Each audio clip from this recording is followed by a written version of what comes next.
કેમ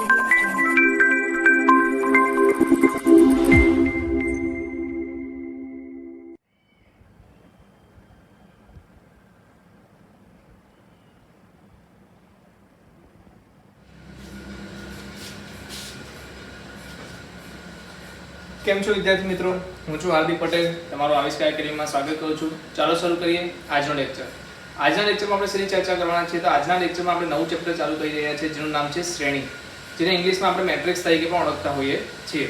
એટલે કે આ ચેપ્ટરની ખાસિયતની વાત કરું તો આ ચેપ્ટર બહુ જ ઇમ્પોર્ટન્ટ છે. તમારા બોર્ડની અનુલક્ષીને વાત કરું તો પણ, ગુજકેટની વાત કરું તો પણ અને જેડબલની વાત કરું તો પણ, કેમ કે મેટ્રિક્સ અને ડિટર્મિનન્ટ જે આપણો ચેપ્ટર છે, શ્રેણી અને નિશ્ચાયક જે ચેપ્ટર છે, તેનામાંથી જેડબલ ની અંદર ક્યાંક તો એક ક્વેશ્ચન, મતલબ એક તો ફિક્સ જ છે કે એક તો આવશે જ, પણ ક્યારેક ક્યારેક બે ક્વેશ્ચન્સ પણ પૂછાઈ જતા હોય છે, એક મેટ્રિક્સમાંથી અને એક ડિટર્મિનન્ટમાંથી. તો બહુ જ અગત્યનું ચેપ્ટર થઈ જાય છે, કારણ કે 25 ક્વેશ્ચનમાંથી અગર તમે મને કહો કે જે ઇમ્પોર્ટન્ટ ઇઝી ક્વેશ્ચન્સ ઓછું વાંચીને વધારે માર્ક્સ લાવી શકાય એવા જો ચેપ્ટર્સ હોય તો એમાં મેટ્રિક્સ અને ડિટર્મિનન્ટનો સમાવેશ થાય છે. બોર્ડની અંદર વાત કરું તો મેટ્રિક્સ અને ડિટર્મિનન્ટ એટલે કે શ્રેણિક અને નિશ્ચાયકનો બેને ભેગા થઈને 14 માર્કનો પોર્શન હોય છે, જે 14 માર્ક્સ તમારા આવતા હોય છે, આ બે ચેપ્ટરમાંથી આવતા હોય છે. અને આ ચેપ્ટરમાંથી સૌથી સારી વાત એ છે કે 4 માર્કનો ક્વેશ્ચન્સ પણ આમાંથી જ પૂછાતો હોય છે, જે એકદમ ઈઝી હોય છે અને લેન્ધી હોય છે, બટ એકદમ ઈઝી ક્વેશ્ચન હોય છે. એમાં તમારે લોજિક વધારે લગાવવાનું નથી હોતું, બટ હા તમારો દાખલો કદાચ લાંબો થઈ શકે છે. શ્રેણિક ચેપ્ટર એટલું જ અગત્યનું ચેપ્ટર છે, કેમ? કારણ કે આમાંથી જે ક્વેશ્ચન્સ પૂછાય છે બાય ઓબ્ઝર્વેશન તમારે સોલ્વ કરવાનો હોય છે. અગર તમે ઓબ્ઝર્વેશનથી તમે જાઓ છો તો તમે ક્વેશ્ચનને ઇઝીલી નહીં પણ કહી શકો છો કે શોર્ટ ટાઈમમાં કમ્પ્લીટ કરી શકશો. જ્યારે તમે લોજિકલી વિચારવા જશો તો ક્વેશ્ચન મે બી તમને ટાઈમ કન્ઝ્યુમિંગ રહેશે, હા ત્યારે પણ તમને આન્સર તો મળી જ જશે. તો આપણે ટ્રાય કરવાની છે કે આમાં વધારે વધારે ઓબ્ઝર્વેશન પાવરથી આપણે શું કરીએ, ક્વેશ્ચનને શોર્ટ ટાઈમમાં કમ્પ્લીટ કરી લઈએ. તો જલ્દીથી આપણે શરૂ કરી દઈએ શ્રેણિક ચેપ્ટર. તો જલ્દીથી તમારું ધ્યાન બોર્ડ પર લઈ લો. તો ચેપ્ટરનું નામ શું છે? શ્રેણિક. ઓકે, હવે આ ચેપ્ટરની અંદર ચર્ચા કરીએ, વ્યારા પરથી એક એક વસ્તુની વાત ચર્ચા કરતા જઈશું. સૌથી પહેલી વસ્તુ જે છે એ લખી દો તમે આનામાં, કે શ્રેણિક એ એક ગોઠવણી છે. પહેલું લખી દો, શ્રેણિક એ એક ગોઠવણી છે, સંખ્યાની ગોઠવણી છે. બરાબર? તમને ખ્યાલ હોવો જોઈએ કે શ્રેણિક એક દર્શાવવાની રીત છે. કોઈ બી સંખ્યાઓ આપણને આપેલી છે તો એને દર્શાવવા માટે એક અરેન્જમેન્ટ એટલે કે એક ગોઠવણી કરવામાં આવે છે, જેને આપણે શું કહેતા હોઈએ છીએ? શ્રેણિક તરીકે ઓળખવામાં આવતી હોય છે. બીજી એક વસ્તુ લખવાની છે એ છે કે શ્રેણિક હંમેશા લંબચોરસ હોય છે. હંમેશા કેવું હોય છે? લંબચોરસ હોય છે. તો એ પણ અગત્યની વસ્તુ છે કે શ્રેણિક હંમેશા કેવું હોય છે? લંબચોરસ હોય છે. તો લખી લો, શ્રેણિક હંમેશા લંબચોરસ હોય છે. બરાબર? જો શ્રેણિકમાં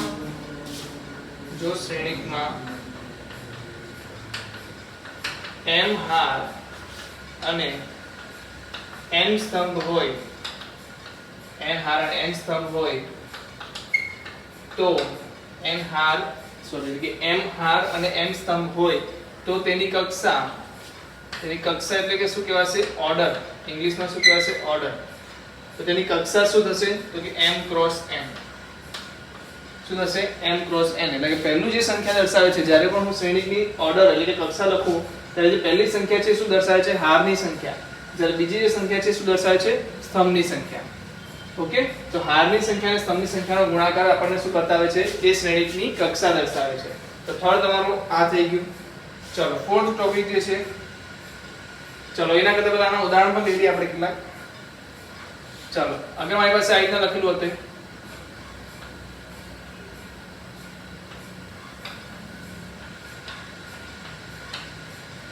ચલો જલ્દીથી મને કહી દો કે આનામાં કક્ષા શું આવશે?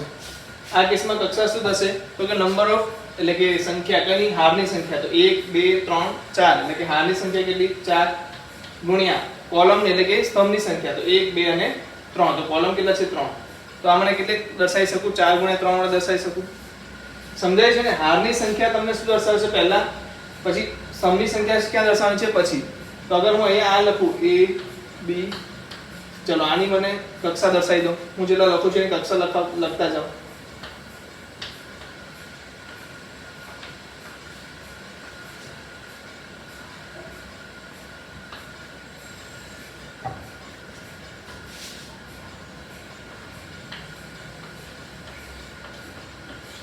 ચલો આ બધાની કક્ષા લખી નાખો પહેલા તો.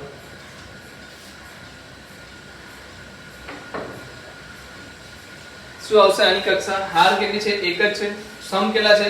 4 છે. તો આને શું લખાશે? 1 × 4. આમાં સ્તંભ કેટલા છે? 2 અને હાર કેટલી છે? 3. તો આને લખાશે 3 × 2. બરાબર છે. અહીંયા શું છે? હાર 2 છે. તો કોલમ એટલે કે સ્તંભ કેટલા છે? 3 છે. તો 2 × 3. જે અહીંયા શું છે? એક જ હાર છે અને એક જ સ્તંભ છે એટલે કે 1 × હાર. તો કેટલા લોકોને સમજ પડી કે કક્ષા કોને કહેવામાં આવે છે? તો કે નંબર ઓફ હાર એટલે કે સંખ્યા, હારની સંખ્યા ગુણ્યા સ્તંભની સંખ્યા. હારની સંખ્યા ગુણ્યા સ્તંભની સંખ્યા. ઓકે, ચાલો ફોર્થ લખો. શ્રેણિકને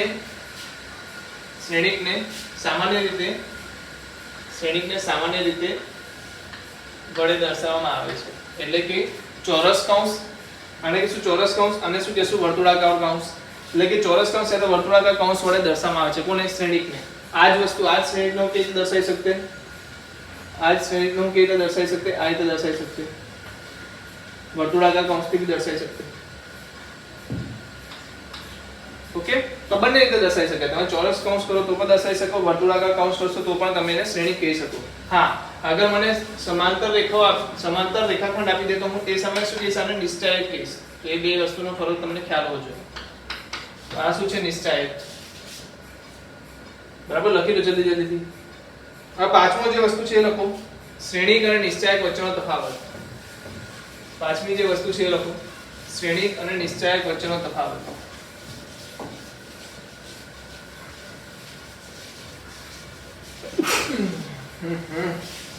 શું લખશો? શ્રેણિક અને નિશ્ચાયક વચ્ચેનો તફાવત. લખો એમાં પહેલો પોઈન્ટ. નિશ્ચાયક હંમેશા ચોરસ હોય છે. નિશ્ચાયક હંમેશા ચોરસ હોય છે. નિશ્ચાયક હંમેશા ચોરસ હોય છે, જ્યારે શ્રેણિક લંબચોરસ હોય છે. જ્યારે શ્રેણિક લંબચોરસ હોય છે. નિશ્ચાયક હંમેશા કેવો હોય છે? ચોરસ હોય છે. તમે જોયો હશે નિશ્ચાયકને આપણે જ્યારે ભણતા હતા ત્યારે ચર્ચા જોઈ હશે. 3/3 ડિટર્મિનન્ટ હતું, 2/2 ડિટર્મિનન્ટ હતું. એ બધી જગ્યાએ તમે જોઈ શકો છો કે હારની સંખ્યા અને સ્તંભની સંખ્યા સરખી હતી. જ્યારે શ્રેણીની અંદર આપણે જેટલા બી ઉદાહરણ અત્યારે જોયા એનામાં જોયું હતું કે એ જરૂરી નથી કે બંનેની સંખ્યા સરખી હોય, અલગ અલગ પણ હોઈ શકે. તો કહેવાનો મતલબ કે નિશ્ચાયક હંમેશા શું હોય છે? ચોરસ હોય છે, જ્યારે શ્રેણિક શું હોય છે? લંબચોરસ હોય છે. સેકન્ડ પોઈન્ટ, શ્રેણિક એ ફક્ત સંખ્યાઓની ગોઠવણી છે. શ્રેણિક એ ફક્ત સંખ્યાઓની ગોઠવણી છે, જ્યારે નિશ્ચાયક એ એનું મૂલ્ય છે. જ્યારે નિશ્ચાયક એ એનું મૂલ્ય છે. યા તો શું લખો તમે? શ્રેણિક એ સંખ્યાઓની ફક્ત ગોઠવણી છે, જ્યારે નિશ્ચાયક એ પોતાનું મૂલ્ય ધરાવે છે. શ્રેણિક એ સંખ્યાઓની ફક્ત ગોઠવણી છે, જ્યારે નિશ્ચાયક એ પોતાનું કિંમત ધરાવે છે, પોતાની વેલ્યુ ધરાવે છે, પોતાની કિંમત ધરાવે છે. હા, ગુજરાતીમાં લખશો તો પોતાની કિંમત ધરાવે છે. ઓકે, ખ્યાલ આવી ગયો શું કહેવા માંગુ છું? તો આ બે મુદ્દા છે જ્યાં તમને ખબર પડશે કે શ્રેણિક અને નિશ્ચાયક વચ્ચેનો તફાવત શું છે. ચલો નેક્સ્ટ પોઈન્ટ લે લો. તો કે શ્રેણિકને દર્શાવવાની રીત. તો શ્રેણિકને કઈ રીતે દર્શાવવામાં આવતું? તો કેપિટલ લેટરથી દર્શાવવામાં આવે છે. બીજી વસ્તુ, એના એલિમેન્ટ્સને શું કહેવામાં આવે છે? તો કે AI છે. જ્યાં AI જે શું છે? શ્રેણિકના ઘટકો. શ્રેણિકના ઘટકો છે. જ્યાં I શું છે? હારનો ક્રમ. અને જે શું છે? તો કે સ્તંભનો ક્રમ. તો સમજવા જઈએ તો આપણે આને કેવી રીતે દર્શાવી શકીએ? તો પહેલી હાર અને પહેલો સ્તંભ, તો આને શું લખશું? A11. પહેલી હાર અને બીજો સ્તંભ હોય તો શું લખશું? A12. એવી રીતે શું લખી શકીએ? A13 A1n. ત્યાંથી ટોટલ નંબર ઓફ સ્તંભ કેટલા હશે? n હશે. ચાલો, અહીંયા આપણી પાસે શું છે? m ક્રોસ n વાળો શ્રેણિક છે. m ક્રોસ n વાળો શ્રેણિક છે. તો બીજી હાર આવશે. અહીંયા બીજી હાર આવશે તો શું થશે? 2. સ્તંભ શું છે? 1. અહીંયા શું છે? હાર 2, સ્તંભ 2 તો A22. હાર 2, સ્તંભ 3 તો A23. પછી શું હશે? A2n. સેમ એ વસ્તુ A31, A32, A33 A3n. અગર હું નીચે લઈ જાઉં તો લાસ્ટ શું આવશે? M1. એટલે કે આ સુધી થર્ડ હાર હતી. અહીંયા શું આવશે? M વાળી M હાર. ટોટલ નંબર ઓફ હાર કેટલા છે એટલે કે ટોટલ સંખ્યા કઈ છે હારની m સુધી, તો મેક્સિમમ ક્યાં સુધી જઈ શકશે m હાર સુધી જઈ શકશે. તો મેં m લઈ લીધું m2 m3 mn. ઓકે, તો અહીંયા તમારી પાસે શું આવે છે mn આવે છે. એટલે કે શ્રેણિકના આના પરથી તમને એક વસ્તુ બી સમજાય જશે કે શ્રેણિકના ઘટકોની સંખ્યા શું થશે. શ્રેણિકના ઘટકોની સંખ્યા કયો શ્રેણિક તો કે m ક્રોસ n શ્રેણિક, એના ઘટકોની સંખ્યા શું થશે તો કે mn, બંનેનો ગુણાકાર જેટલી. તો કે આમાં ટોટલ સંખ્યા એટલે કે શ્રેણિકના ટોટલ ઘટકો કેટલા છે તો કે m 1 2 3 4 m ગુણ્યા n ઘટકો છે. તો એનો જવાબ શું આવશે mn આવશે. એટલે કે ઘટકોની સંખ્યા તમારી કેટલી થાય છે mn થાય છે. બીજું આ શું છે એક વ્યાપક સ્વરૂપ છે દર્શાવવાનું જેમાં m હાર આવેલી છે અને n સ્તંભ આવેલા છે. m હાર આવી છે અને n સ્તંભ આવ્યા છે. તો જલ્દી તમે લખી લો.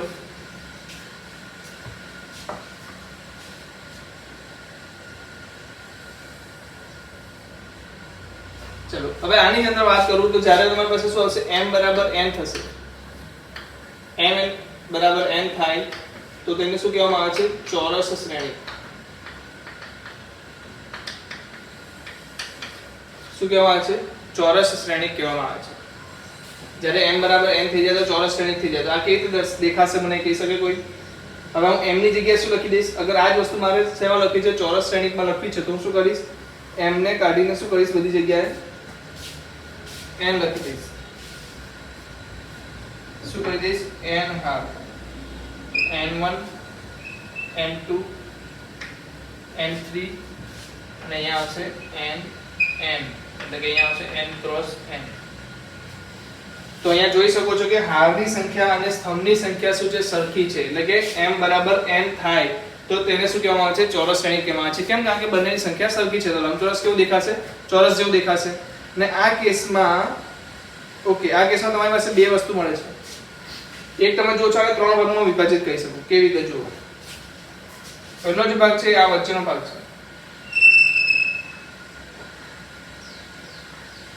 જે મેં રાઉન્ડમાં લીધા છે એ ભાગ જ્યાં i ઇક્વલ ટુ શું છે j છે.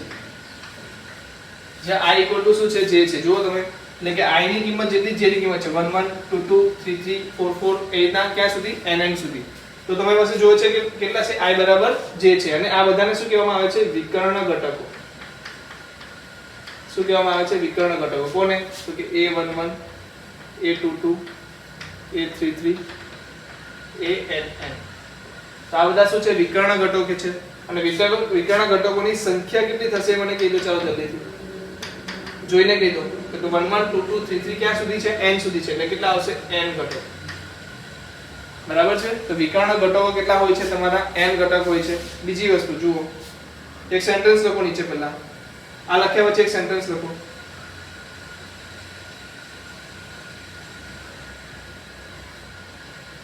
ચલો વાંધો નહીં પછી લખાવશું આપણે. પણ આને શું કહેવામાં આવે છે વિકર્ણ ઘટકો કહેવામાં આવે છે a11 a22 a33 ને.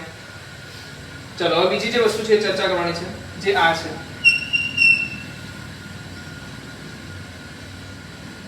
આ જે તમને ટ્રાયેંગલ જેવું દેખાય છે આ ટ્રાયેંગલના જેટલા પણ ઘટકો છે એટલે કે વિકર્ણ ઘટકો સિવાયના ઉપરના જેટલા પણ ઘટકો છે એ બધી કેસમાં i શું છે તમારો તો કે લેસ ધેન j છે. i ની કિંમત શું હશે તો કે j કરતા ઓછી હશે. ચેક કરો, 1 2 કરતા ઓછું છે, 1 3 કરતા ઓછું છે, 1 n કરતા ઓછું છે, 2 3 કરતા ઓછું છે, 3 હશે તો 4 આવી જશે અહીંયા. તો 3 4 કરતા ઓછું છે. મતલબ કે i j કઈ જગ્યા બતાવે છે તો કે વિકર્ણ બતાવે છે. i લેસ ધેન j શું બતાવે છે તો કે વિકર્ણની ઉપરના જે ઘટકો છે એ દર્શાવે છે. સેમ વસ્તુ હવે અહીંયા હું જોઈશ, અહીંયા હું ચર્ચા કરીશ તો આ વસ્તુ મને શું દર્શાવશે એક તો આ આવશે તમારું i ગ્રેટર ધેન j. શું દર્શાવશે i ગ્રેટર ધેન j. તો અગર મારી પાસે શું હોય, અગર મારી પાસે ચોરસ શ્રેણિક હોય, શું હોય ચોરસ શ્રેણિક હોય તો આ જે ભાગ છે શું આવશે i ઇક્વલ ટુ j. આ જે ભાગ છે શું આવશે i લેસ ધેન j અને આ ભાગ શું આવશે i ગ્રેટર ધેન j. સમજાય છે? તો અહીંયાના જે ઘટકો છે બધા ઘટકો કયા આવશે i ઇક્વલ ટુ j ના ઘટકો આવશે. અહીંયા જે હશે ઘટકો કયા આવશે i લેસ ધેન j ના આવશે અને અહીંયા જે ઘટકો છે કયા આવશે i ગ્રેટર ધેન j ના ઘટકો આવશે. તો બહુ જ અગત્યની વસ્તુ છે. આના પરથી પણ ઘણા બધા સવાલો પૂછાઈ જતા હોય છે. બીજી વાત જે તમારો i છે ક્યાં હશે તો કે i જે હશે મારો 1 અને m ની વચ્ચે હશે અને j જે છે ક્યાં હશે તો કે 1 અને n ની વચ્ચે હશે. તો આવું બી બહુ અગત્યની વસ્તુ છે.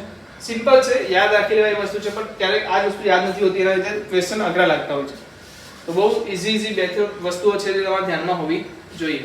જેમ કે આને i લેસ ધેન j કહેવાશે, આને i ગ્રેટર ધેન j કહેવાશે. તો વચ્ચેની સંખ્યા શું છે? i ઇક્વલ ટુ j છે. ચલો લખાઈ ગયું તો આપણે શું કરીએ? ક્વેશ્ચન લઈ લઈએ આના પર. ચલો જલ્દી લખી લો.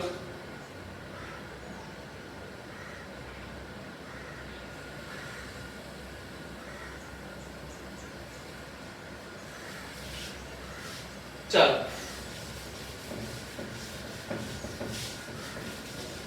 પ્રશ્ન લખો.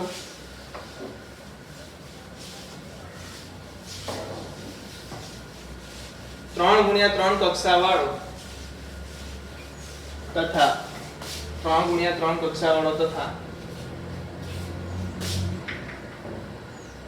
તથા aij is equal to I minus j by 2 when I greater than j, I square plus j square when I equal to j, and I plus j by 2 when I less than j. થાય એવો શ્રેણિક બનાવો. Okay, 3 ગુણ્યા 3 આપણને આપેલું છે. બીજી વસ્તુ 3 ગુણ્યા 3 આપ્યું છે એનો મતલબ શું થાય? કોઈ મને કહી શકે કે આપણો શ્રેણિક કેવો છે? ચોરસ શ્રેણિક છે. કેમ? કારણ કે m અને n ની સંખ્યા સરખી છે. બીજી વસ્તુ જે ai જે છે એ શું દર્શાવે છે? તો કે ઘટકનું રિપ્રેઝન્ટેશન છે. જે પણ અંદર ઘટકો દર્શાવે છે એ ઘટકોની વાત કરવામાં આવી છે. i બરાબર j એટલે આને શું કહેવાશે? વિકર્ણ ઘટકો. આને શું કહેવાશે? વિકર્ણ ઘટકો કહેવાશે. અને એ શું આપે છે? i² + j². તો જલ્દીથી આપણે શું કરીએ? પહેલા તો એક શ્રેણિક બનાવી દઈએ જેની અંદર શું કહીશ? 9 જગ્યા બનાવી દઈશ. કેમ 9? કારણ કે 3 ગુણ્યા 3 કેટલા ઘટકો આવશે? 9 ઘટકો આવશે. ચલો સૌથી પહેલો ઘટક આને શું દર્શાવાય? a11, આને શું દર્શાવાય? a12 અને આને શું દર્શાવાય? a13. બધાને ખ્યાલ છે. આને શું દર્શાવાય? a21, આને શું દર્શાવાય? a22 અને દર્શાવાય a23. ચલો અહીંયા શું આવશે? તો કે a31, a32, a33. તો આપણને i અને j ની કિંમત આ લખેલા હશે તો આપણી પાસે તરત મળી જશે. હવે મારી પાસે i અને j ની કિંમત શોધવાની છે ને, તો હું કેવી રીતે શોધીશ? 1 1 છે તો 1 1 કઈ જગ્યાએ આવશે? i j માં આવશે, i less than j માં આવશે, શેમાં આવશે? તો આપણને ખબર છે i j માં આવશે. તો i j માટે અહીંયા શું આવશે? 1² + 1². અહીંયા શું આવશે? 2² + 2². અહીંયા શું આવશે? 3² + 3². તો આ સિમ્પલ વસ્તુ હતી જે i j માટે હતી. હવે અહીંયા શું છે? તો અહીંયા આપણી પાસે i less than j છે. અગર અહીંયા ત્રણ જગ્યાએ i less than j હોય તો આપણે કઈ યુઝ કરવાની? આ ક્યાં નીચેની વસ્તુ i plus j by 2. તો હું શું લખીશ? 1 plus 2 by 2, 1 plus 3 by 2, 1 plus કે 2 plus 2 plus 3 by 2. કેમ? કારણ કે i ની કિંમત અહીંયા શું છે? 2 છે. આ બંનેમાં શું હતી? 1 1 હતી. હવે જો અહીંયા i greater than j માટે, કયા માટે? i greater than j માટે. i greater than j માટે શું છે? તો કે i minus j by 2. તો અહીંયા મારી પાસે i શું છે? 2 છે. j શું છે? 1 છે. તો i minus એટલે કે 2 minus 1 by 2. તો અહીંયા શું છે? i શું છે? 3 છે. minus 1 by 2, 3 minus 2 by 2. તો કેટલા લોકોને સમજ પડી કે આ રીતે તમે લખી શકો છો. હવે આપણે આનો જવાબ શોધી લઈએ તો આપણો શ્રેણિક રેડી થઈ જશે. કેટલા શ્રેણિક છે? 3 by 3 છે. તો જવાબ બોલો શું આવશે? પહેલાનો જવાબ શું હશે? 1² + 1² 2, 1 + 2 by 2 એટલે શું થશે? 1 + 1 2, 1 + 3 by 2 આવશે 5 by 2, 2 minus 1 by 2 તો 5 by 2 या 3 by 2, 3 by 2 આવશે. પછી 2² + 2² એટલે 4, 2 + 3 by 2 શું થશે? 2 × 4 એટલે 2 2 × 4 + 3 તો 7 by 2. અહીંયા શું આવશે? 3 માંથી 2 1/2 જશે એટલે 5 by 2 આવશે. અહીંયા આવશે 3 માંથી 2 એટલે કે 1 જશે તો 2 આવશે. અહીંયા આવશે 18. અહીંયા ભૂલ છે, 2² + 2² શું આવશે? 8 આવશે. ઓકે, તો તમારો આન્સર શું બની ગયો? 2 2 5 by 2, 3 by 2, 8 7 by 2, 5 by 2, 2 18. તો આ મારી પાસે શું આવી ગયો છે? માંગેલો શ્રેણિક બની ગયો છે. ચલો કેટલા લોકોને સમજ પડે છે અને બનાવી શકશે આવી રીતે શ્રેણિક?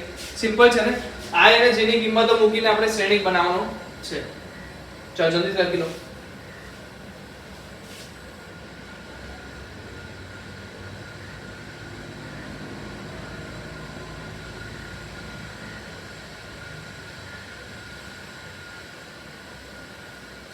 ચલો લખાઈ ગયું? વિડિયો પોઝ કરીને લખી લેવું.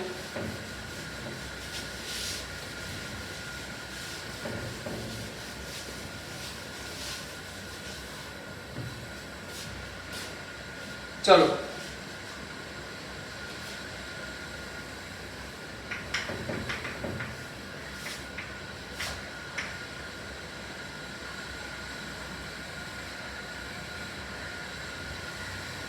I minus 2j by 2 થાય એવો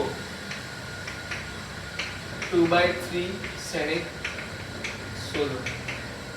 એટલે ઘટકો તમને આપી ઘટકની વ્યાખ્યા આપી દીધી છે. શું છે? I minus 2j by 2 થાય એવો 2/3 મેટ્રિક્સ. 2/3 મેટ્રિક્સ એટલે હાર કેટલા હશે? તો કે 2 1 2. સ્તંભ કેટલા હશે? 1 2 3. તો જગ્યા કેટલી રહી ગઈ? 1 2 3 1 2 3. चलो અહીંયા શું લખાશે? a11 અહીંયા શું લખાશે? a12 અહીંયા લખાશે a13 અહીંયા લખાશે 21 22 23. ઓકે, તો મને એક વસ્તુ કહો, અહીંયા 1 1 છે તો અહીંયા આ કિંમત પ્રમાણે શું થશે? 1 2/2 નો માનાંક 1 2/2 નો માનાંક. અહીંયા શું હશે? 1 4/2 નો માનાંક. અહીંયા શું હશે? 1 6 નો ડિવાઇડ બાય 2 નો માનાંક. ચલો અહીંયા મને શું આવશે? तो कि 2 minus 2 divided by 2. અહીંયા આવશે 2 minus 4 divided by 2. અહીંયા આવશે 2 minus 6 divided by 2. ચલો આન્સર મને કીધું શું આવશે? પહેલાનો આન્સર આવશે 1 minus 2 એટલે શું થશે? 1 1/2. માઈનસ પ્લસ જોવાની જરૂર નથી કારણ કે બધા જણા જ આવશે કારણ કે બધામાં માનાંક લાગેલા છે. તો 1 minus 1 divided by 2 એટલે આને શું લખાશે? 1/2. આને શું લખાશે? તો કે 3/2.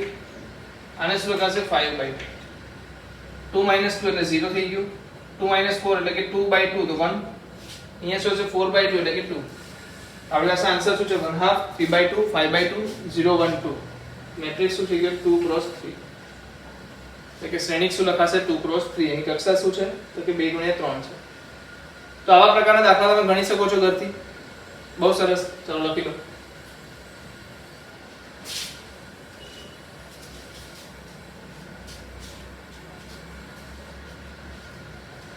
ચાલો આગળ વધીએ જલ્દીથી.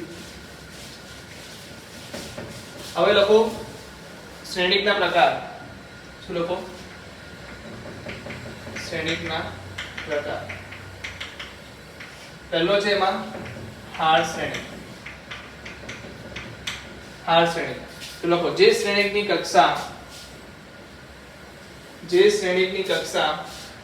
1 cross m હોય, જે શ્રેણિકની કક્ષા 1 cross m હોય તેને હાર શ્રેણિક કહેવામાં આવે છે.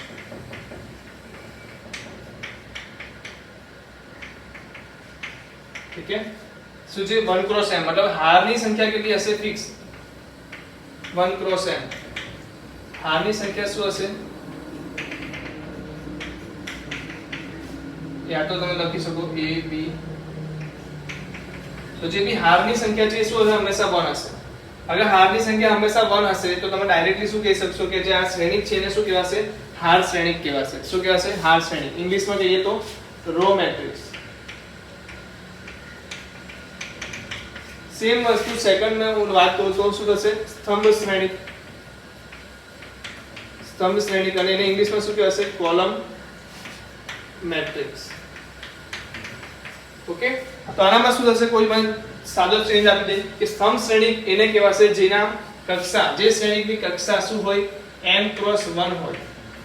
શું હશે આમાં? તો કે આમાં a b c એટલે કે સ્તંભની સંખ્યા 1 હશે. કહેવાનો મતલબ 1 2 3 ડેશ ડેશ ડેશ n. તો શું આવશે? n cross 1. તો જેમાં સ્તંભની સંખ્યા શું હોય? 1 હોય એવા શ્રેણિકને શું કહેવામાં આવતું હોય છે? સ્તંભ શ્રેણિક કહેવામાં આવતું હોય છે. સિમ્પલ છે, બંને એકદમ સિમ્પલ વસ્તુ છે. ચલો લખી લો બંને. ચલો લખાઈ ગયું. તો થર્ડ લખો શૂન્ય શ્રેણિક. થર્ડ લખો શૂન્ય શ્રેણિક. ઇંગ્લિશમાં એના નામ બે છે, zero matrix and null matrix. શું લખી દો? શૂન્ય શ્રેણિક. ઇંગ્લિશમાં શું કહેવાશે? નલ મેટ્રિક્સ ને કહેવાશે ઝીરો મેટ્રિક્સ.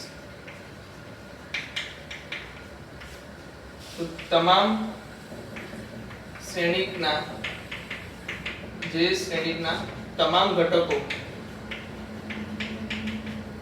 શૂન્ય હોય, જે શ્રેણિકના તમામ ઘટકો શું હોય શૂન્ય હોય તો તેવા શ્રેણિકને શું કહેવામાં આવે છે શૂન્ય શ્રેણિક કહેવામાં આવે છે એક્ઝામ્પલ આપું તો 0 0 0 0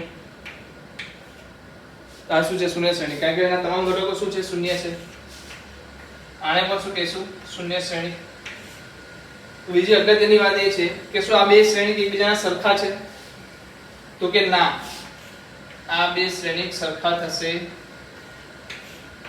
નોટ ઇક્વલ ટુ ઓકે તો એક ખાસ ધ્યાન રાખવાની વસ્તુ છે કે આ બંને શ્રેણિક સરખા થતા નથી હા બંને શ્રેણિક શું છે શૂન્ય શ્રેણિક છે બટ બંને એકબીજાને સરખા નથી તો એ જગ્યાએ ભૂલ ના થાય એ ચેક કરી લેજો તો શું છે જે શ્રેણીના તમામ ઘટકો શું હોય શૂન્ય હોય તો આપણે એને શું કહી દેતા હોય છે શૂન્ય શ્રેણી મસ્ત વ્યાખ્યા સિમ્પલ વ્યાખ્યા છે દરેક વ્યક્તિ યાદ રાખી શકે ચાલો લખી લો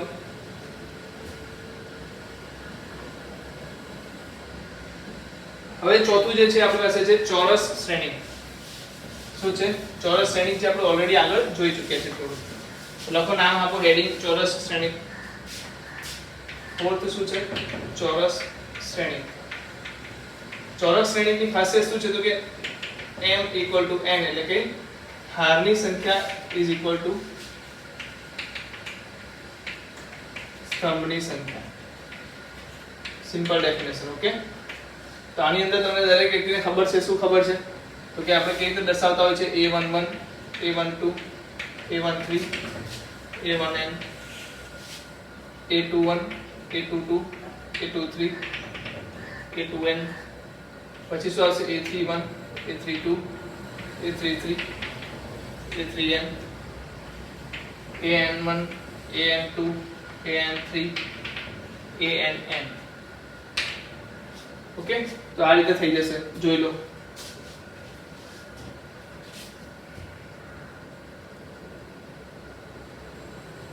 તો આ જે શ્રેણી છે ને શું દર્શાવવામાં આવે છે આ રીતે પણ લખી શકાય n કક્ષાવાળો શ્રેણી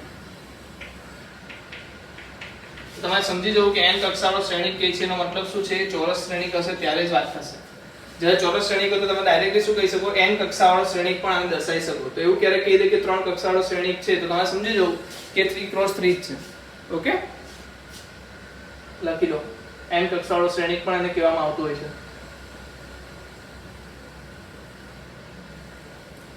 ને અહીંયા જ આપણી પાસે હશે વિકર્ણ ઘટકો અને શું કહેવામાં આવે છે તમને દરેક વ્યક્તિને ખબર છે વિકર્ણ ઘટકો તો a i ને વિકર્ણ ઘટકો કહે છે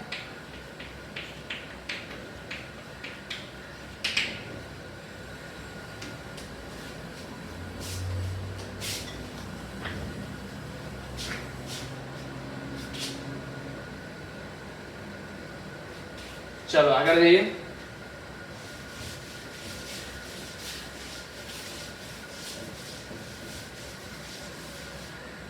ઓકે આમાં કઈ આની અંદર લખો ઇમ્પોર્ટન્ટ ટોપિક ચોરસ શ્રેણીની અંદર લખો એક ઇમ્પોર્ટન્ટ ટોપિક લખો જેને ઇંગ્લિશમાં લખાવીશું તમને trace of matrix trace of matrix એટલે શું દર્શાવતું હોય છે ટ્રેસ ઓફ a એ રીતે દર્શાવવામાં આવે છે આને શું કહેવામાં આવે છે તો કે અગ્ર વિકર્ણના ઘટકો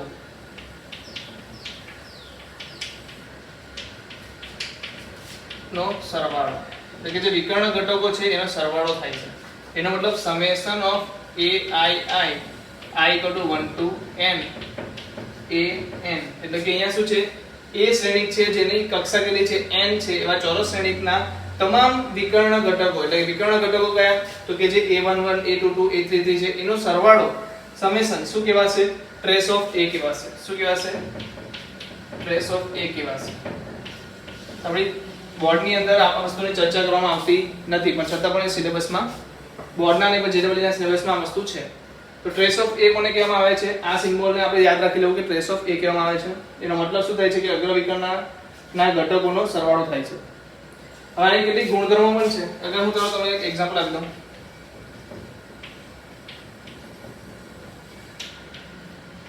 ચલો આનો ટ્રેસ ઓફ a શોધો અગર a આ હોય તો ટ્રેસ ઓફ a શું થશે જલ્દી બોલો જોઈને બોલો જલ્દી જવાબ મળી જાય શું આવશે 3 કેવી રીતે તો કે અહીંયા અગ્ર ઘટકો કયા છે વિકર્ણ ઘટકો 1 છે પ્લસ -1 છે પ્લસ 3 છે તો આન્સર શું આવશે -1 + 1 કેન્સલ તો આન્સર આવી ગયો 3 તો ટ્રેસ ઓફ એ શું આવશે 3. તો કે આના ગુણધર્મો શું છે? તો ગુણધર્મો બી બહુ મજાના છે, ખાસ ધ્યાન રાખવા જોઈએ. જેમ કે ટ્રેસ ઓફ a + b હોય તો હું શું લખીશ? આને trace of a + trace of b લખીશ. એટલે કે બે સરવાળા બાદબાકીમાં હોય તો એને શું લખી શકું? પ્લસ ઓર માઈનસ કરું. Trace of a + or minus trace of b લખી શકું. બીજી જે વસ્તુ છે કે ટ્રેસની બહાર કોઈ અચળ ઘટક છે જે શ્રેણીની બહાર છે, ટ્રેસની બહાર છે, તેનો હું અંદર પણ લખી શકું. બરાબર છે? એટલે કે સામાન્ય નીકળતો એવું કંઈ હોય તો હું બહાર કાઢીને પણ લખી શકું. ને બીજી જે વસ્તુ છે એ છે trace of AB = trace of BA. હવે AB શું છે? તો કે A શ્રેણિક અને B શ્રેણિકનો ગુણાકાર, જેની ચર્ચા આપણે ફર્ધર નેક્સ્ટ લેક્ચર્સમાં કરીશું. બટ આપણે તમારે લખી લેવું છે અહીંયા, કારણ કે જ્યારે આપણે ટ્રેસની વાત કરીએ છીએ તો બધા ગુણધર્મો અહીંયા આપણે લખી લઈશું. તો AB શું છે? A અને B નો ગુણાકાર. BA શું છે? B અને A નો ગુણાકાર. જોઈને એટલું તો ખબર પડી જતી હશે કે AB અને BA સમાનખા નથી, એટલે મેં તમને મુદ્દો લખાયો છે. તો બીજું trace of A + B + or minus B = trace of A + or minus trace of B. Trace of A ની આગળ હવે કોઈ અચળાંક ગુણાયેલો છે તો એને આપણે અંદર બી ગુણી શકીએ છીએ. ઓકે, અને trace of AB = trace of BA છે. બરાબર? અગર આટલું લખાઈ ગયું તો એક ક્વેશ્ચન તમને આપું છું, એ તમારે 100 3 છે. જો પહેલા ક્વેશ્ચન જોઈ લઈએ. ક્વેશ્ચન જોઈ લઈએ. ચાલો, આ લખાઈ ગયું છે બધું.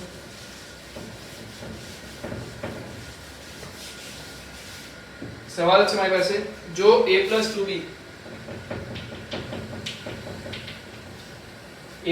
છે 1 2 0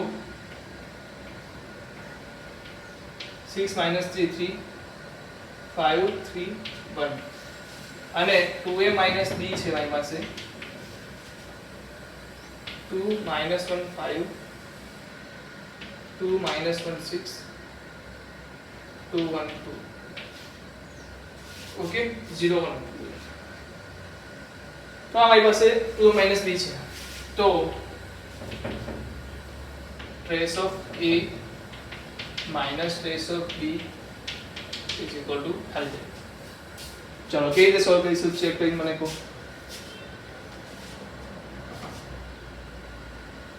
જે એક વસ્તુ તમને ખ્યાલ હોવી જોઈએ કે શ્રેણિક અને આપી દો હશે તો હું કોઈ બી શ્રેણિકનો ટ્રેસ શોધી શકું ને. તો મને કહી દો, ચલો ટ્રેસ ઓફ A + B શું થશે? A + 2B. તો કે 1 - 3 + 1 1 - 3 + 1 જવાબ શું આવશે? -1.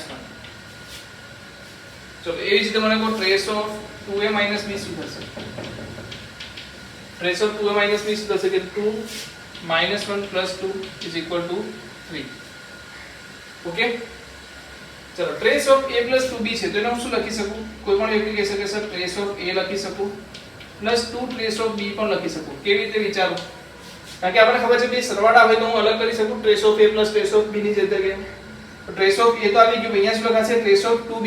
એમાંથી મેં 2 ને શું કર્યો? બહાર કાઢી દીધો. તો શું લખી શકું? 2 ટ્રેસ ઓફ B. સેમ વસ્તુ નીચેના માટે લખું તો 2 trace of A - trace of B = 3. ના છે -1. હવે તમને ખબર હશે કે મારે અહીંયા શું કરવાનું છે? દ્વિચલ સુરેખ સમીકરણની જેમ સોલ્વ કરવાનું છે. તો આને શું કરી નાખું? બે વડે ગુણી નાખું તો બસ કે સરખા થઈ જશે. બે વડે ગુણતા શું થઈ જશે? 2 4 થઈ જશે, -2 આવી જશે, અહીંયા શું આવી જશે? 6 આવી જશે. જવાબ શું આવશે મને જલ્દી કહો. અહીંયા શું આવી ગયું? 5 ટ્રેસ ઓફ A. આ તો કેન્સલ આઉટ થઈ જશે.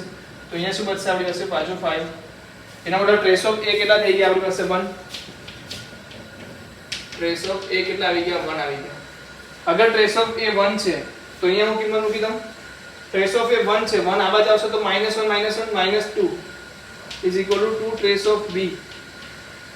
તો ટ્રેસ ઓફ B શું થઈ ગયો તમારો આન્સર? -1. ટ્રેસ ઓફ B તમારો શું આવે છે? -1. તો ટ્રેસ ઓફ A આવ્યો 1, ટ્રેસ ઓફ -B આવ્યું -1. અહીંયા કિંમત મૂકો તો શું કિંમત આવશે? 1 -1 = 2. તો trace of A - trace of B તમારો શું આન્સર આવે છે? 2 આવે છે. તો કેટલા લોકોને સમજ પડી ગઈ છે? ઈઝી કરી શકશો તો જલ્દી લખી લો.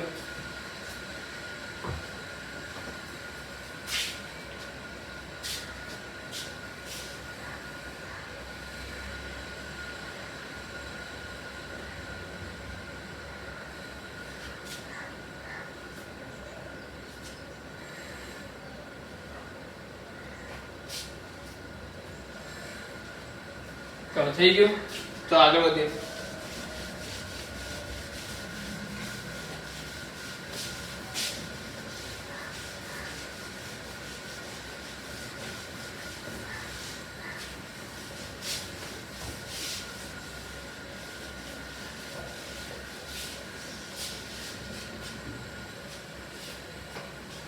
ચલો વિકર્ણ લખો.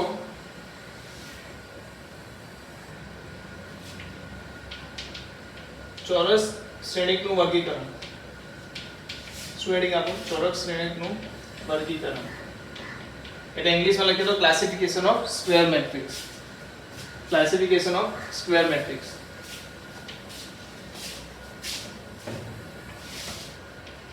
સૌથી પહેલા આવશે વિકર્ણ શ્રેણી.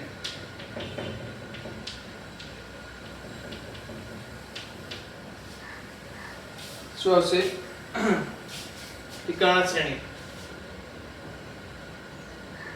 નીચે જોઈએ તો વિકર્ણ શ્રેણી ની અંદર શું આવશે? બીજા બે આવશે. એક તો આવશે અદિશ શ્રેણી,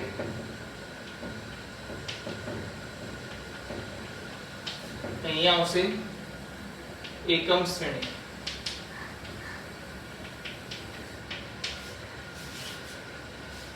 ઠીક છે, જસ્ટ અ મિનિટ, એક વસ્તુ કન્ફર્મ કરી દેવાની છે.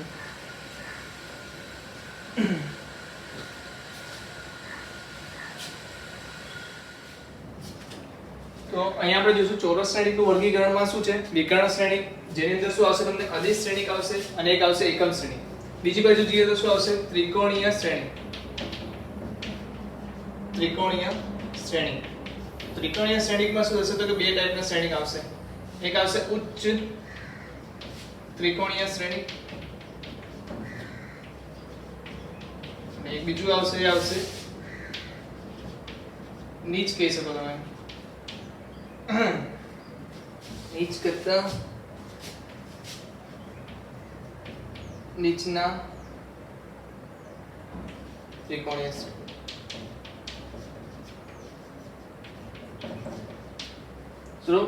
તો બધાના તમને ઇંગ્લિશના નામ આપી દો. પહેલા તો ઇંગ્લિશમાં શું કહીશું? તો ચોરસ શ્રેણીને આપણે શું કહીશું? Square matrix. વિકર્ણ શ્રેણીને શું કહીશું? Diagonal matrix. પછી અદિશ શ્રેણીને શું દર્શાવશું આપણે? સ્કેલર શ્રેણી મેટ્રિક્સ. એકમ શ્રેણીને કહીશું આઇડેન્ટિટી મેટ્રિક્સ. ઠીક છે. જ્યારે ત્રિકોણીય શ્રેણીને આપણે શું કહીશું? ત્રિકોણીય શ્રેણીને શું કહીશું? Triangular matrix. Triangular matrix. ઉચ્ચ ત્રિકોણીય શ્રેણીને શું કહીશું? Upper triangular matrix.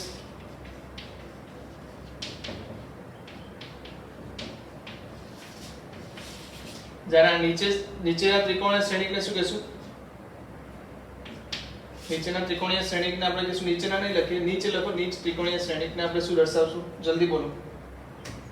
નીચેના ત્રિકોણ લોઅર ટ્રાયંગ્યુલર. તો મોટે ભાગે તમારે આનો યુઝ જે કરવાનો છે ઇંગ્લિશમાં જ કરવાનો આવશે. Lower triangular matrix, upper triangular matrix, identity matrix, scalar matrix, વિકર્ણ શ્રેણી એટલે કે ડાયગોનલ મેટ્રિક્સ, ત્રિકોણીય અને ટ્રાયંગ્યુલર કહેવામાં આવે છે.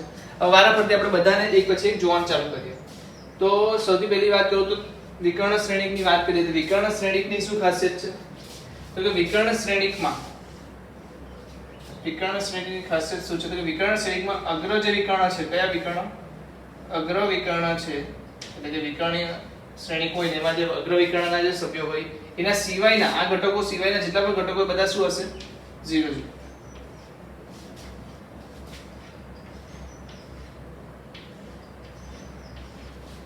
એટલે કે ખાલી અગ્ર વિકર્ણ જેવી વસ્તુ છે જે શું હશે? હંમેશા 0 હશે. બાકી સોરી અગ્ર વિકર્ણમાં શું હશે? નોન 0 હોઈ શકે, પણ બાકીના બધા જ ઘટકો કેવા હશે? 0 હશે. તો લખી શકો અગ્ર વિકર્ણ સિવાયના ઘટકો, વિકર્ણીય ઘટકો સિવાય, એવું લખો. વિકર્ણ ઘટકો સિવાયના ઘટકો શું લખો? નીચે પહેલા આ કમ્પ્લીટ બનાવી લો. એની નીચે તમે હેડિંગ આપો વિકર્ણ શ્રેણી. એની નીચે હેડિંગ શું આપો? વિકર્ણ શ્રેણી. એની અંદર લખો કે વિકર્ણ ઘટકો સિવાયના ઘટકો, જે શ્રેણીમાં વિકર્ણ ઘટકો સિવાયના ઘટકો શૂન્ય હોય. વિકર્ણ ઘટકો આ બધા કયા છે? વિકર્ણ ઘટકો છે. એ સિવાયના ઘટકો જે છે શૂન્ય હોય તો એને વિકર્ણ શ્રેણી કહેવામાં આવે છે. આને કઈ રીતે દર્શાવવામાં આવે છે? તો આને દર્શાવવાની બીજી રીત એ છે diagonal A B C D. આ રીતે પણ દર્શાવી શકાય છે. તો કે વિકર્ણ શ્રેણીને બીજી કઈ રીતે દર્શાવી શકાય છે? તો કે DIAG ડાયગોનલ ABCD જેમાં વચ્ચે ગેપ હશે. એટલે આ શું દર્શાવે છે? ઓટોમેટિકલી 1 2 3 4 એટલે કે 4x4 નો મેટ્રિક્સ એટલે કે શ્રેણિક દર્શાવે છે, જેની અંદર એના વિકર્ણના ઘટકો કયા છે? તો કે ABCD છે. જ્યારે બાકીના તો શું હશે? ઓટોમેટિકલી 0. બરાબર ને? તો આને શું કહેવામાં આવે છે? વિકર્ણ શ્રેણિક કહેવામાં આવે છે. બીજું, ઓછામાં ઓછી એક વિકર્ણ ઘટકમાં ઓછામાં ઓછો એક સભ્ય ઓછામાં ઓછો એક ઘટક શૂન્યેતર હોવો જોઈએ. શું હોવો જોઈએ? શૂન્યેતર હોવો જોઈએ. એટલે કે ઓછામાં ઓછો એક ઘટક તો શું હોવો જોઈએ? શૂન્યેતર હોવો જોઈએ. ABCD માંથી બધા 0 થઈ શકતા હતા, પણ એક એવો ઘટક હોવો જોઈએ જે શું હોવો જોઈએ? શૂન્યેતર એટલે કે શૂન્ય સિવાયનો હોવો જોઈએ. ઓકે, તો એ વસ્તુનું ખાસ ધ્યાન રાખજો. બરાબર? તો આ વાત થઈ ગઈ વિકર્ણ શ્રેણિકની. હવે હું વાત કરીશ અદિશ શ્રેણિક અને એકમ શ્રેણિક. તો એનામાં શું ડિફરન્સ છે? પહેલી વાત, એ વિકર્ણ શ્રેણિક તો છે જ, એટલે 0 0 તો બનવું જરૂરી છે. તો આ 0 0 તો બની ગયો. ઓકે, હવે હું વાત કરું અદિશ શ્રેણિકની. તો અદિશ શ્રેણિકમાં આ જે સંખ્યા હશે બધી કેવી હશે? સરખી હશે. એટલે કે વિકર્ણ ઘટકો બરાબર શું આવશે? વિકર્ણ ઘટકો સરખા હશે. વિકર્ણ ઘટકો શું હશે? સરખા હશે. અગર વિકર્ણ ઘટકો સરખા હોય તો તમે શું દર્શાવી શકો? એને અદિશ શ્રેણિક તરીકે જાણી શકો. એટલે કે સ્કેલર મેટ્રિક્સ. સ્કેલર મેટ્રિક્સ કોને કહેવામાં આવે છે? જ્યારે વિકર્ણ ઘટકો કેવા હોય? સરખા હોય. વિકર્ણ ઘટકો કેવા હોય? સરખા હોય. જ્યારે કે વિકર્ણ ઘટકો તમારા સરખા થઈ જશે, તમે એને શું કહેશો? અદિશ શ્રેણિક. શું દર્શાવશો? અદિશ શ્રેણિક તરીકે દર્શાવશો. તો અહીંયા શું લખી શકું? 1 1 1 1 1 લખી શકું. √3 લખી શકું. 2 2 2 2 લખી શકું. સમજાય છે? તો અહીંયા આપણી પાસે શું આવશે? બધી કિંમતો સરખી આવશે. જ્યારે હું વાત કરું છું એકમ શ્રેણિકની, તો એકમ શ્રેણિકમાં શું ખાસિયત આવશે? એકમ શ્રેણિકમાં બધા જ અગ્ર એટલે વિકર્ણીય જે ઘટકો છે એ બધા કેવા હશે? 1 હશે. તો અહીંયા લખી દો વિકર્ણ ઘટકો શું આવશે? વિકર્ણ ઘટકો બરાબર 1. એટલે કે બધા જ વિકર્ણ ઘટકો શું હશે? 1 1 1 હશે. તો અહીંયા આપણે જે વિકર્ણ ઘટકોમાં જે બી સંખ્યા છે બધી કેવી આવશે? 1 આવશે. તો એને શું કહી શકીશું? એકમ શ્રેણિક કહેવામાં આવશે. એટલે કે આઇડેન્ટિટી મેટ્રિક્સ કહેવામાં આવે છે. અને આને દર્શાવવાની એક રીત છે, જેને કે અહીંયા આપણી પાસે કક્ષા શું છે? આની 4. કક્ષા શું છે? આની 4 છે. તો આને હું શું લખીશ? I4. અગર આની કક્ષા શું હતી? 3 હતી તો શું લખતે? I3. કક્ષા 2 હતી તો શું લખતે? I2. ચલો I2 લખીને બતાવો શું આવશે I2 માં? તો I2 માં તમને ખબર છે 4 સભ્ય ભરવાના છે. આ વિકર્ણ સિવાયના ઘટકો કેવા આવશે? 0. વિકર્ણ ઘટકોમાં શું આવશે? 1 1. તો જવાબ શું આવી જાય? 1 0 0 1. તો આ શું છે આપણી પાસે? બે કક્ષાનો એકમ શ્રેણિક. તો આઇડેન્ટિટી મેટ્રિક્સ કોને કહેવામાં આવે છે? તો કે એકમ શ્રેણિક જેમાં વિકર્ણ ઘટકો શું હોય છે? 1. આમાં વિકર્ણ ઘટકો શું સરખા હોય છે. તો શું હું કહી શકું કે અદિશ શ્રેણિક એ એકમ શ્રેણિક છે કે નહીં? છે. બરાબર છે. એકમ અદિશ શ્રેણિકમાં તમે બરાબર શું લઈ લો? વિકર્ણ ઘટક બરાબર 1 લઈ લો તો તમને શું મળી જશે? આઇડેન્ટિટી મેટ્રિક્સ એટલે કે એકમ શ્રેણિક મળી જશે. ઓકે, ચલો અહીંયા આવી જાઓ. ત્રિકોણીય શ્રેણિક જેમાં આપણી પાસે બે ઓપ્શન છે, ઉચ્ચ ત્રિકોણીય શ્રેણિક અને નીચ ત્રિકોણીય શ્રેણિક. અપર ટ્રાયેંગ્યુલર મેટ્રિક્સ અને લોઅર ટ્રાયેંગ્યુલર મેટ્રિક્સ. અપર ટ્રાયેંગ્યુલર મેટ્રિક્સ ની અંદર શું આવશે? અપર ટ્રાયેંગ્યુલર મેટ્રિક્સ ની અંદર તમે જુઓ તો એક વસ્તુ કહી દઉં પહેલા, ચોરસ શ્રેણિક તો ફિક્સ છે, A B C ફિક્સ છે.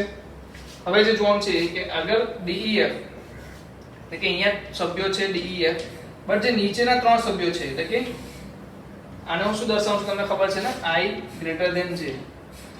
Aij I greater than J is equal to 0. Aij જ્યાં I greater than 0 છે, I greater than J છે, એ કેસમાં અગર એનો આન્સર 0 આવતો હોય તો આ સભ્યોને એટલે કે આ શ્રેણિકને શું કહી દઈશ? અપર ટ્રાયેંગ્યુલર મેટ્રિક્સ કહી દઈશ. એટલે કે ઉચ્ચ ત્રિકોણીય શ્રેણિક કહી દઈશ. તો ઉચ્ચ ત્રિકોણીય શ્રેણિકમાં શું હોવું જોઈએ? તો કે જ્યાં I greater than J ના સભ્યો છે એ બધા કેવા હોવા જોઈએ? 0 હોવા જોઈએ. તો લખી દો. આની અંદર તમે શું લખશો? Aij જ્યાં I greater than J માટે, Aij જ્યાં I greater than J માટે ઘટકો શૂન્ય થાય. શું થાય? શૂન્ય થાય. તો એને શું કહી શકશો? અપર ટ્રાયેંગ્યુલર.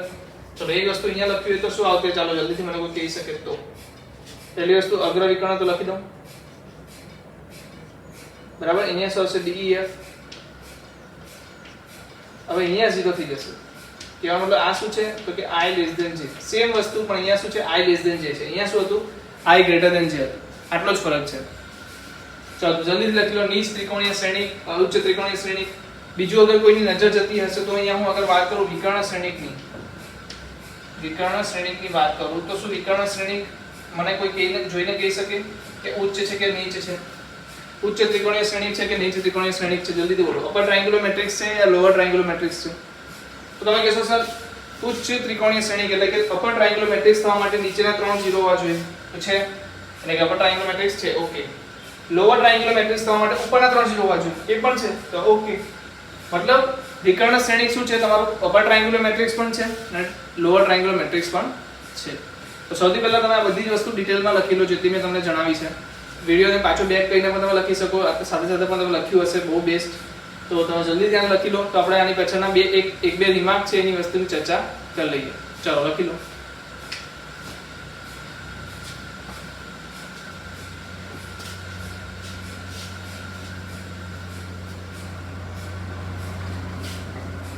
ચાલો આગળ વધીએ. પહેલો રિમાર્ક લખી દો. વિકર્ણ શ્રેણિક એ ઉચ્ચ ત્રિકોણીય શ્રેણિક છે. ઉચ્ચ ત્રિકોણીય શ્રેણિક અને નીચ ત્રિકોણીય શ્રેણિક બંને છે. ઇંગ્લિશમાં લખવું હોય તો diagonal matrix is a upper triangular matrix and as well as lower triangular matrix. Okay, બંનેમાં લખી શકો તમે. આગળ તમને કીધું કે જેટલા મટીરીયલ તમે યુઝ કરશો એ જગ્યાએ તમને શું જોવા મળશે? ઇંગ્લિશમાં પણ જોવા મળતું હોય છે કેટલીક વાર. ચલો આગળ જઈએ. ક્યાં આવી ગયા? યસ. હવે જે બીજો ટોપિક, બીજો મુદ્દો છે આમાં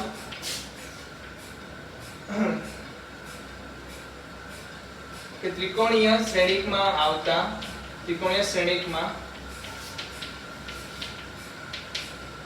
ઓછામાં ઓછા શૂન્યોની સંખ્યા.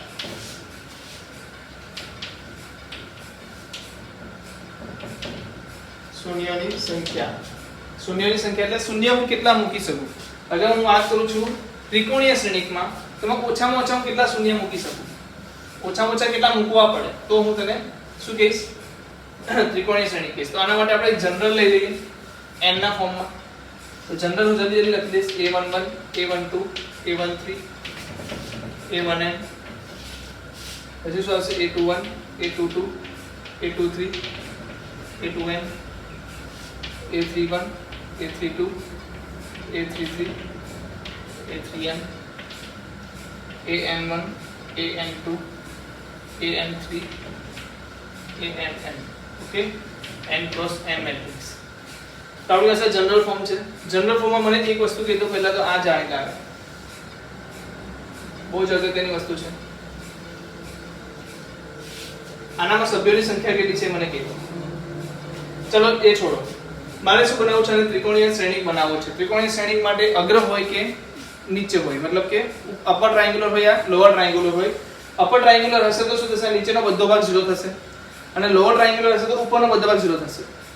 બટ કેટલા ઓબ્ઝર્વેશન થી કહી શકીએ છીએ કે આના જેટલા સભ્યો હશે સેમ સભ્યો આની અંદર હશે. અગર હું વિકર્ણ સભ્યોને બાદ કરું તો આ બાજુના જે સભ્યો છે, આ ભાગમાં જે સભ્યો છે અને આ ભાગમાં જે સભ્યો છે એકબીજાના સરખા હશે. કેટલા લોકો કહી શકે? ઓકે, તો મારી માટે કન્ડિશન શું છે? શરત શું છે?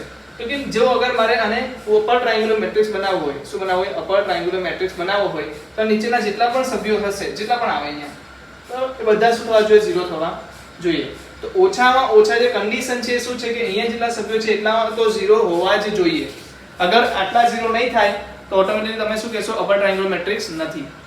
અગર આ બધા 0 થઈ જાય ને એક્સ્ટ્રા એકાદ બે બીજા 0 આવી જાય તો કોઈ ઇશ્યુ નથી.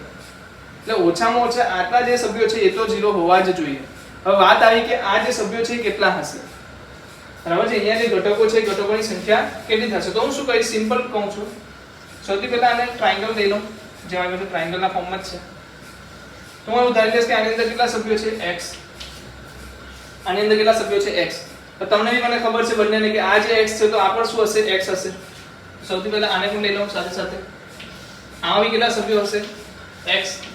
કેમ? કારણ કે આના જે સભ્યો છે એટલી જ સંખ્યામાં આ સભ્યો હશે. તો આ x છે તો ઓટોમેટિકલી આ પણ x છે. વચ્ચેના જે સભ્યો છે એ કેટલા છે કે ચાલો આપણે લખાવ્યા હતા. વિકર્ણના ઘટકોની સંખ્યા લખાવેલી હતી મેં આગળ, યાદ કરો.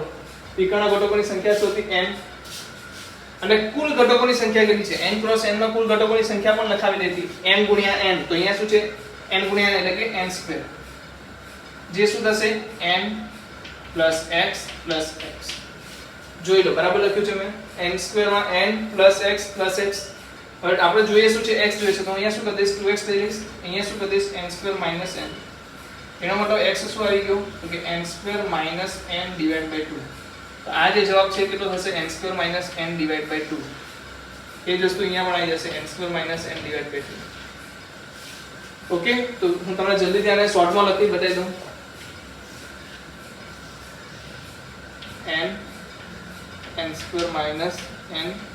2 n² - n/2 ઓકે તો આ શોર્ટ ફોર્મમાં લખેલી વસ્તુ છે હવે આપણને ખબર પડી કે ત્રિકોણીય શ્રેણિકમાં ઓછામાં ઓછા શૂન્યની સંખ્યા કેટલી હશે તો કે n² - n/2 બટ અગર મને કોઈ પૂછી દે કે સર ડાયગોનલ એટલે કે વિકર્ણ શ્રેણિકમાં પૂછી દે આ જ સવાલ ત્રિકોણીય શ્રેણિકની જગ્યાએ શું લખેલું હોય વિકર્ણ શ્રેણિકમાં ઓછામાં ઓછા શૂન્યની સંખ્યા કેટલી થશે વિકર્ણ શ્રેણિકમાં ઓછામાં ઓછા શૂન્યની સંખ્યા કેટલી થશે તો તમને ખબર છે કે આ વાળો ભાગ પણ શું થવો જોઈએ શૂન્ય થવો જોઈએ આ વાળો ભાગ પણ શું થવો જોઈએ શૂન્ય થવો જોઈએ તો ટોટલ શૂન્ય કેટલા આવી જશે તો કે n² - n/2 plus n² - n/2 બંનેનો સરવાળો ડિવાઇડ બાય 2 થી છે તો શું થઈ જશે જવાબમાં n² - n તો આ શું થઈ ગયું વિકર્ણ શ્રેણિકમાં કુલ ઓછામાં ઓછા શૂન્યોની સંખ્યા એટલે કે આટલા શૂન્ય તો હોવા જ જોઈએ એનાથી વધારે થશે તો વાંધો નથી પણ મિનિમમ આટલા તો હોવા જ જોઈએ અહીંયા શું હતું એક જ ભાગ આપણે 0 કરવાનો હતો એટલે આપણે શું લીધેલું એક જ ભાગ જ્યારે વિકર્ણ શ્રેણિકમાં આ ભાગ અને આ ભાગ બંને થવા જોઈએ તો બંને માટે જવાબ શું આવે છે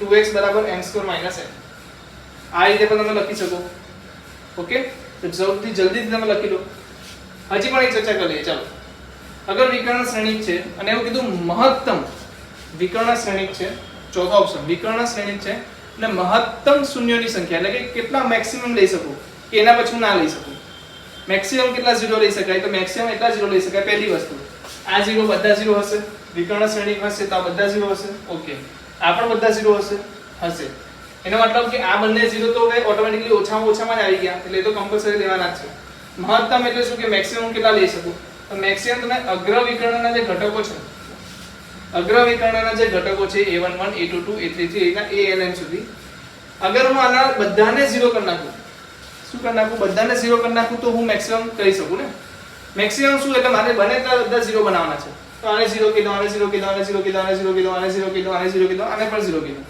અગર હું બધાને 0 બનાવી દઉં તો જવાબ શું લખાશે શૂન્ય શ્રેણિક થઈ જશે ને આપણે યાદ કરો વિકર્ણ શ્રેણિકમાં લખેલું હતું અહીંયા કશે કન્ડિશન લખાવી હતી કે ઓછામાં ઓછો એક વિકર્ણ ઘટક શૂન્યતર હોવો જોઈએ એટલે શૂન્ય સિવાયનો હોવો જોઈએ તો મારે 1 સુધીની લિમિટ છે 1 થી ઓછો તો ના કહી શકું એટલે એવું કહેલું કે આ બધામાંથી આ જે અગ્ર વિકર્ણના ઘટકો છે બધામાંથી મારે એક એવો સભ્ય રાખવો પડશે જે 0 ના હોય તો ટોટલ સભ્યો કેટલા છે n². કુલ સભ્યો કેટલા છે n નો વર્ગ. એમાંથી કોઈ એક ઘટક એવો રાખવાનો જે શૂન્ય ના થાય એટલે હું શું કહી શકું -1 કહી શકું. બાકીના બધાને હું શૂન્ય બનાવી શકું એટલે મહત્તમ શૂન્ય કેટલા બનાવી શકું તો કે n² માંથી 1 ને છોડીને n² માંથી 1 ને છોડીને એટલે મહત્તમ શૂન્યોની સંખ્યા શું આવી જશે n² - 1. પહેલા શું શોધ્યું આપણે ત્રિકોણીય શ્રેણિકના ઓછામાં ઓછા શૂન્યોની સંખ્યા શું આવી ગયું n² - n/2.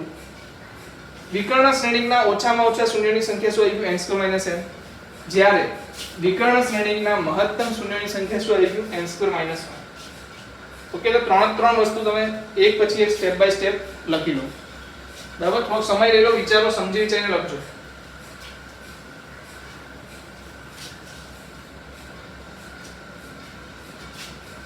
ચલો લખાઈ ગયું છે. ચાલો એક સવાલ લખી લો પછી હું તમને એક મુદ્દો ભણાવી દઉં.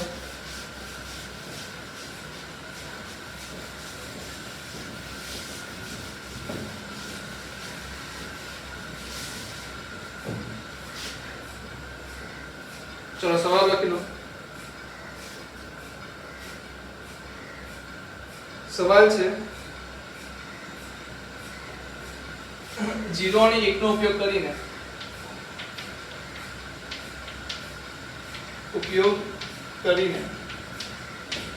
0 અને 1 નો ઉપયોગ કરીને 3 કક્ષાવાળા શ્રેણિકની સંખ્યા શોધો જ્યાં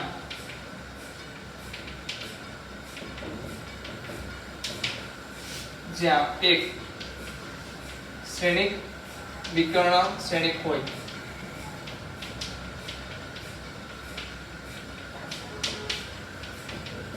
સેકન્ડ,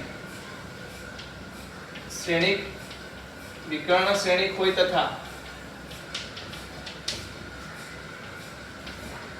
નિશ્ચાયક શૂન્યેતર થાય, શૂન્યેતર હોય.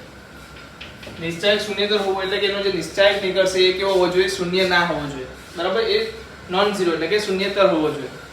તો આ આપણી પાસે કન્ડિશન છે ને, આ તમને હોમવર્કમાં આપું છું. નેક્સ્ટ ટાઈમ જ્યારે લેક્ચર ચાલુ થશે ત્યારે આપણે પહેલા આને સોલ્વ કરીશું, પછી આપણે આગળ વધીશું. પણ આ દાખલો તમે એકવાર ઘરેથી વિચારીને જવાબ લાવો કે શું આવે છે. બરાબર, સવાલ લખી લીધો હશે તમે? ચાલો તો આગળ જોઈ લઈએ.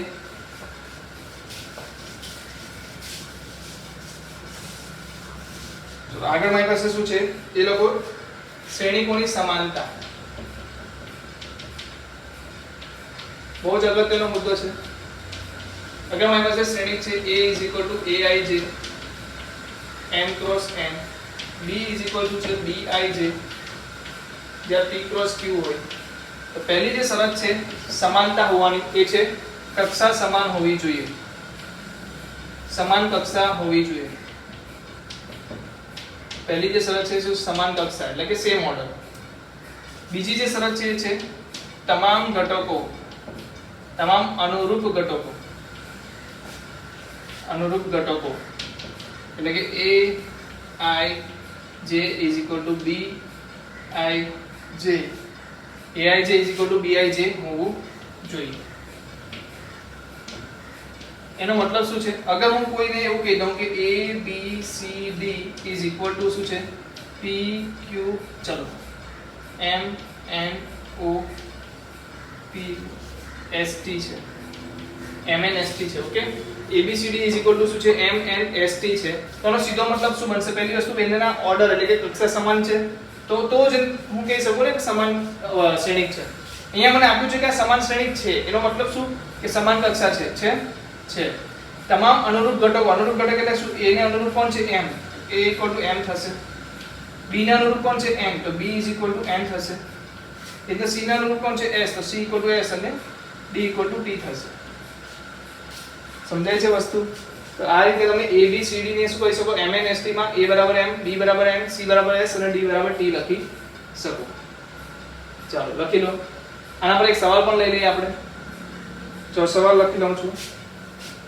સવાલ છે મારી પાસે, અગર મને x - y 2x - y x + 2x + z 3z + w મને આપ્યું છે -1 0 5 13. તો મને શોધવા કીધું છે x y z w. તો આપણે આને કેવી રીતે શોધીશું? બહુ સિમ્પલ છે. અગર સિમ્પલ ભાષામાં વાત કરીએ તો સિમ્પલ જ છે. કેવી રીતે? તો સૌથી પહેલા મારે શું કરવાનું છે? બંને શ્રેણિકો સમાન આપ્યા છે, શ્રેણિકના કક્ષા ચેક કરી લો, સમાન છે. તો હવે મને અહીંયા ખબર પડી કે x - y = મારું -1 છે, 2x - y = મારું 0 છે. બીજું કોઈ શરત આપી છે 2x + z મારું 5 છે અને 3z + w મારું 13 છે. તો એટલે ચાર સમીકરણો તો તમને મળી ગયા. સિમ્પલ. આનામાંથી સમીકરણ જ બનાવવાના હતા, પછી તો તમારો દાખલો સમીકરણ સોલ્વ કરવો એ જ છે. અહીંયા સમીકરણ શું સોલ્વ થશે? -y છે તો અહીંયા માઈનસ પ્લસ માઈનસ કરી દઉં. કેમ? કારણ કે y કેન્સલ થઈ જાય. તો -2x + x -x = -1, તો x = 1. x તમારો શું આવી ગયો? 1 આવી ગયો. અગર x 1 છે તો 1 ને આમાં લઈ જાવ, શું થશે? -2 -y = -2 એટલે y બરાબર શું આવશે? ડાયરેક્ટલી 2. y બરાબર શું આવશે? 2 આવશે. અહીંયા x બરાબર 1 મૂકો તો 2 + z = 5. એનો મતલબ z શું થશે? 3. અગર z 3 છે તો અહીંયા 3 મૂકો તો 9 + w = 13. તો w = 13 - 9 = 4. તો x ની કિંમત શું આવી ગઈ? 1, y ની કિંમત શું આવી ગઈ? 2, z ની કિંમત આવી ગઈ 3 અને w ની કિંમત આવી ગઈ 4. તો આ તો ટાસ્ક આપણે ઓલરેડી કરતા આવ્યા છે વર્ષોથી. જે મેઈન ટાસ્ક હતો એ શું હતું કે આનામાંથી આ વસ્તુ બનાવવી. જે કે ના મળી તો પહેલા સભ્યને અનુરૂપ બીજો સભ્ય છે, બીજા સભ્યને અનુરૂપ બીજો સભ્ય, ત્રીજા સભ્યને અનુરૂપ ત્રીજો સભ્ય, ચોથા અનુરૂપ ને ચોથો સભ્ય. આ રીતે તમે ત્રિકોણ એટલે કે શ્રેણિકની સમાનતા દર્શાવી શકો છો. શું છે શ્રેણિકની સમાનતા માટે? તો કે સમાન કક્ષા હોવી જોઈએ, તમામ અનુરૂપ ઘટકો કેવા હોવા જોઈએ? સરખા હોવા જોઈએ. તો આને લક્ષીને આપણી એક્સરસાઇઝ નંબર એટલે કે સ્વાધ્યાય 3.1 તમારે ઘરેથી કમ્પ્લીટ કરીને આવવાનું છે. ઓકે, સ્વાધ્યાય 3.1 તમે આસાનીથી ઘરેથી બેસીને સોલ્વ કરી શકો છો. જેટલી પણ વસ્તુ સમજાવી છે બધી થિયરિકલી અને યાદ રાખવાની વસ્તુ છે. એક અગત્યની વાત કરીએ તો તમે એન્જિનિયર બનશો, અગર તમે આગળ જઈને એન્જિનિયર બનશો તો ચેપ્ટર નહીં આખું એક સબ્જેક્ટ આવે છે. મેટ્રિક્સ પર આખો એક સબ્જેક્ટ આવે છે તમારો, જે સેકન્ડ સેમેસ્ટરમાં તમારે આવતો હોય છે. જ્યારે તમે એન્ટર થાવ છો પહેલા વર્ષમાં પહેલું જે હોય છે કેલ્ક્યુલસ હોય છે, જેમાં આપણે શું કહીએ છીએ વિકલન અને સંકલન આવતું હોય છે. સેકન્ડ જે તમારો સેમેસ્ટર હોય છે એની અંદર તમને વેક્ટર કેલ્ક્યુલસ કહીને આવે છે, જેમાં મેટ્રિક્સ તમને આવતું હોય છે. તો મેટ્રિક્સ બહુ જ અગત્યનું ટોપિક થઈ જાય છે તે સમયે. અગત્યનો કેમ ખબર છે? બહુ સ્કોરિંગ છે, બહુ ઇઝીલી તમે માર્ક્સ લાવી શકો. અને આ જ બધી વસ્તુ તમે પાછી ત્યાં ચર્ચા કરીશું, સેમ વસ્તુ ત્યાં ચર્ચા કરશું. તો અત્યારે અગર વ્યવસ્થિત નોટ બનાવી લેશો તો તે સમયે પણ તમને એ નોટ્સ કામ આવશે. ઓકે, તો જલ્દીથી લખી લો. ફરીથી મળીશું નેક્સ્ટ લેક્ચરમાં. ત્યાં સુધી વિરામ લઈએ.